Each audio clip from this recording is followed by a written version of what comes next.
When I was a kid, I had an extraordinary imagination. It was something that was, it was important to me. It was something that I held so dear. I would sit even in a chair, and the chair would become a car, and you would drive the car, or it would become a rocket ship, and you'd be in a rocket ship, or it would be, a horse, or anything that you desired, you could make just with your imagination. You could be there. I would sit in my room, and I would go through just different worlds and different creations, things that I would come up with in my own brain. And I always wondered how they, like in the past, today you put a kid in a chair, and they imagine that it's a rocket ship or it's a spaceship. Years ago, you would put a kid in a chair. Maybe they would think of it as a horse, or imagine it was a horse. Go way, way back when kids were sitting on rocks, and they would imagine that it was a chair, I guess. I don't know if they'd go any further than that, but imagine the imagination that people have. I want us to, just for a moment, think like children. Think like children. Some of you, that may be a long way back. The imagination, where you would imagine things like a flower, like you could look at this and you would say that these were actually like marmosets, and they were coming alive, and they were just in there. Or you would imagine that the piano would play by itself, or that these were actual soldiers that were walking along with lit eyes. Anything that you would imagine was true in your world. Anything that you would come up with in your mind was real. And there were no limits. There are still no limits to the imagination. As we grow up, it seems like we try to replace our imagination with things that we call reality. Sometimes we think that reality is one way when it's actually our imagination. I want to talk a little bit about that. But first, a story. Jesus is in Jerusalem now. And at this time, he's talking to the Sadducees. We often hear the Pharisees and the Sadducees. They were two different sects. They were of different people.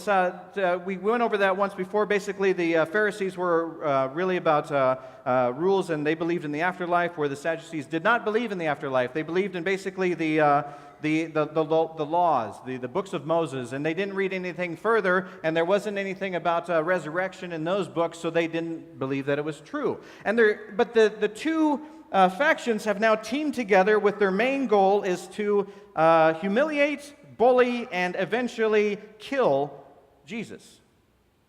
Sadducees are sitting there talking to him, and they're trying to trip him up on just about everything that he believes.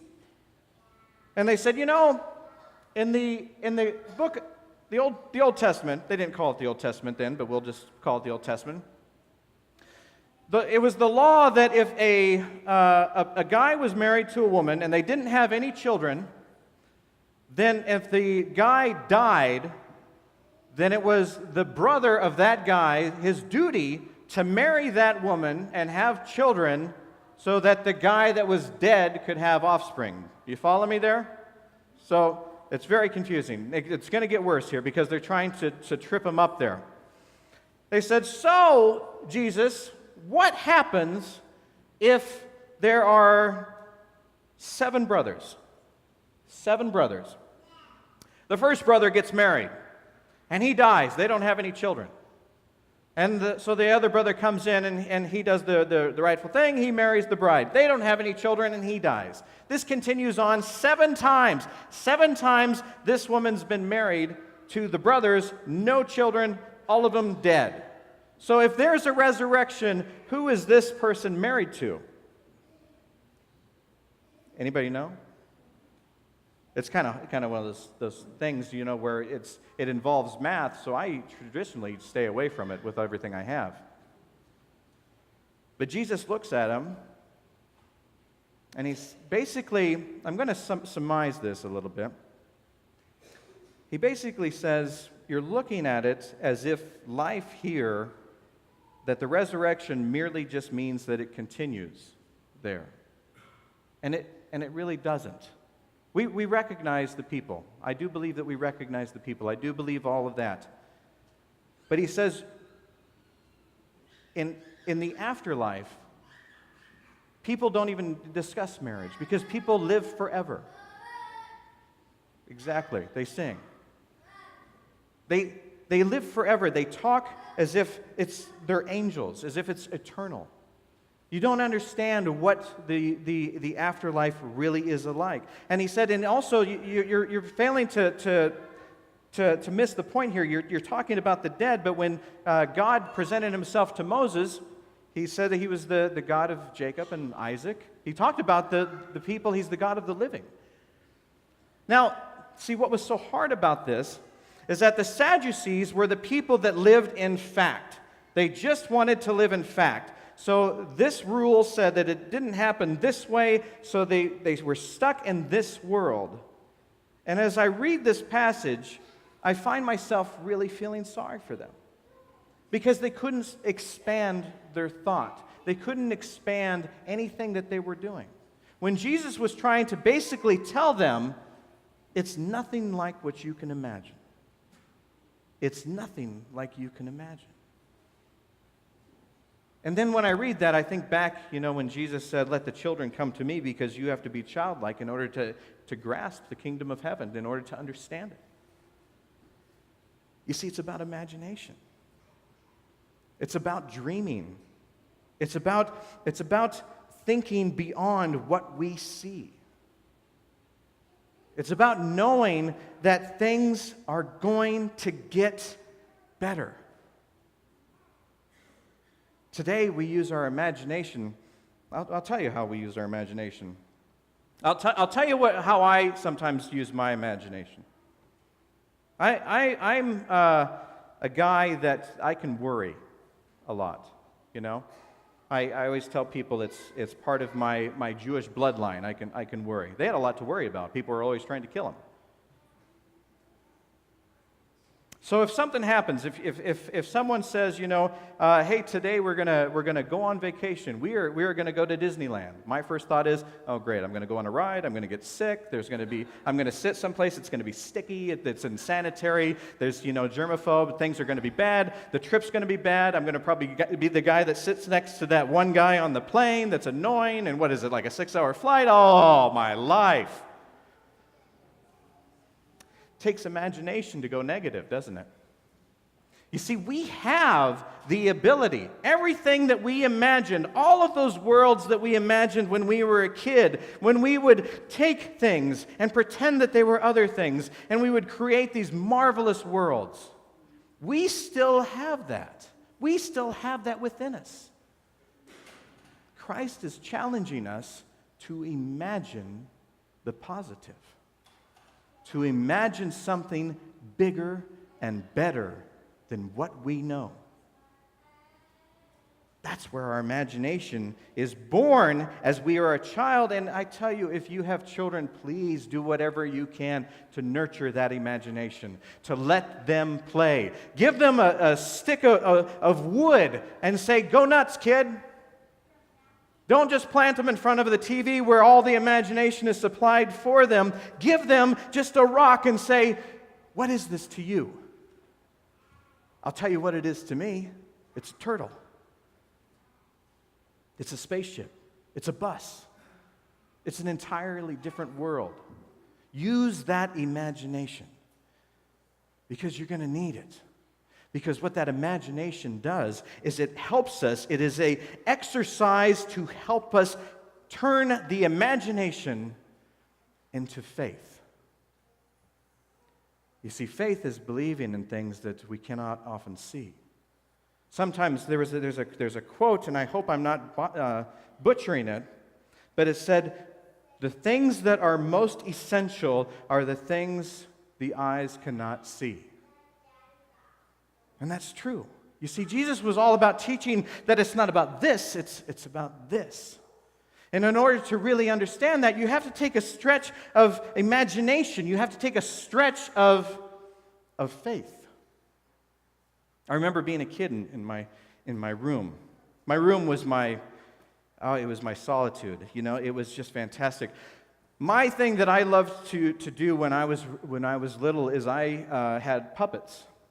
And I would create characters with these puppets. And these puppets would talk for me, and they would talk together, and I would create different routines and skits and things like that. And it was whatever I wanted to do. It takes a lot of imagination to hear the voices, to make a piece of felt talk. It takes a lot of imagination to take a rock or a stick and turn it into something we haven't yet thought of. It takes those imaginations to create the things that we have now. If somebody said, I'm going to point something at you and it's going to capture your image and we're going to throw it onto a huge screen so people can see you, what an imagination. But you know what's amazing? Those imaginations turned into realities because someone thought about them.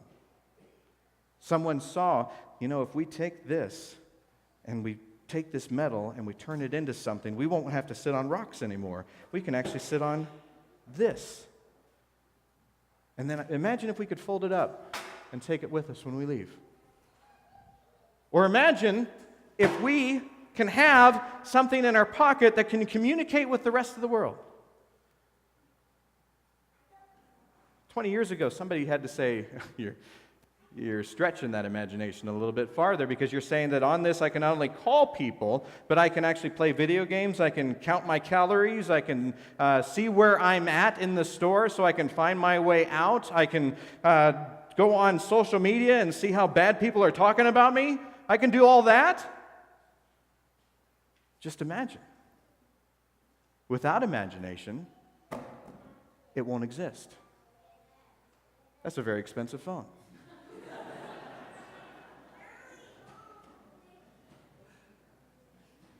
Can't imagine I did that. But imagine if we had the ability to sit together and to use those skills, use the imagination that it took to create something like that, use the imagination that it took, and think about the imagination that it took to create something like this. You see, we can create an image of this. We can come up with an imitation of this. But imagine being the person that created this. The beauty of it. The fact that it grows from a seed. The fact that it continues to grow. The fact that it smells wonderful. The fact that it gives life. The fact that it can be something that people can say, I care about you, and so I'm going to give you this. As much as we want to, as much as science says that we can create different things and we can put things together and all that stuff, we're still working with the things that the Creator actually put on this earth that we can blend together and make things. This He created from nothing. That's the imagination. Now, if we can imagine something this and what it does for us, I'm going to steal this and give it to my wife, say I bought it from the store.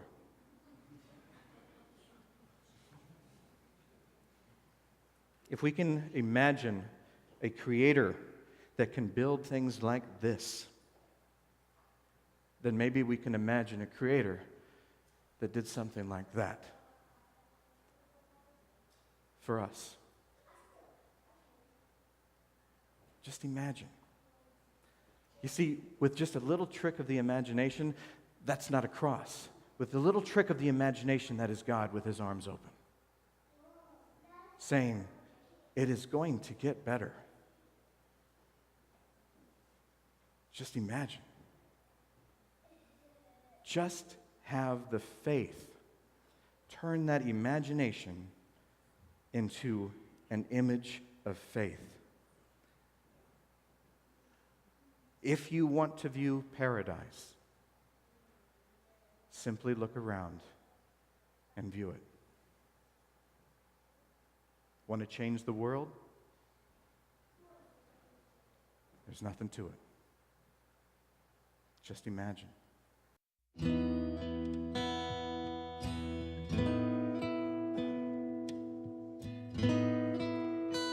I can only imagine what it will be like when I walk by your side. I can only imagine what my eyes will see when your face is before me. I can only imagine, yeah. I can only imagine.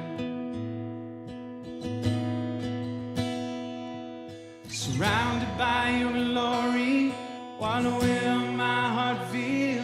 Will I dance for you, Jesus? Or in all of you be still? Will I stand in your presence? Or to my knees will I fall? Will I sing hallelujah? Will I be able to speak at all? I can only imagine. I can only imagine.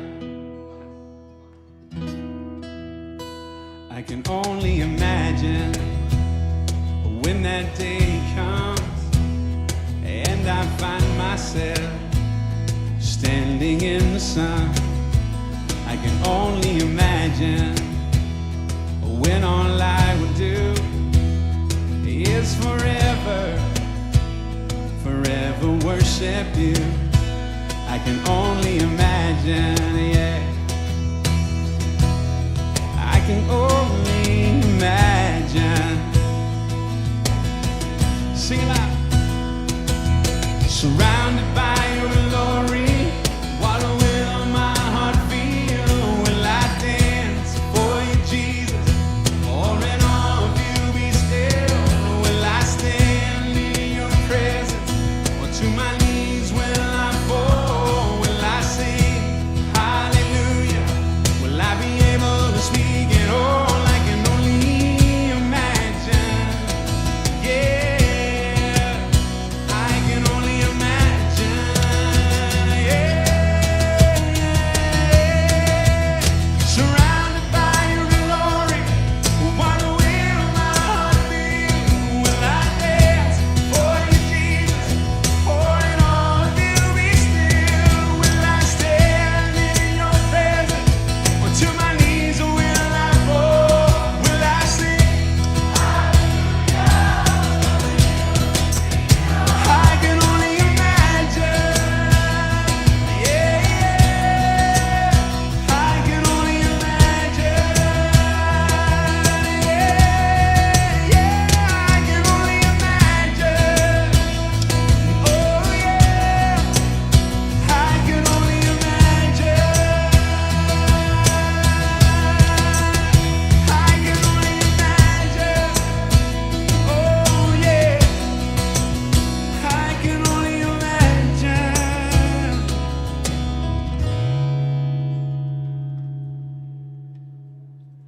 And I can only imagine when all I would do is forever, forever worship you.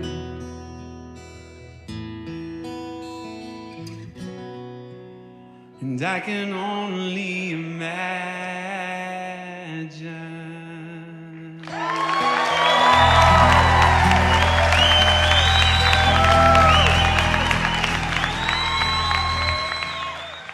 Spend this weekend. Tell somebody that you love them. And listen, because God's telling you the same thing.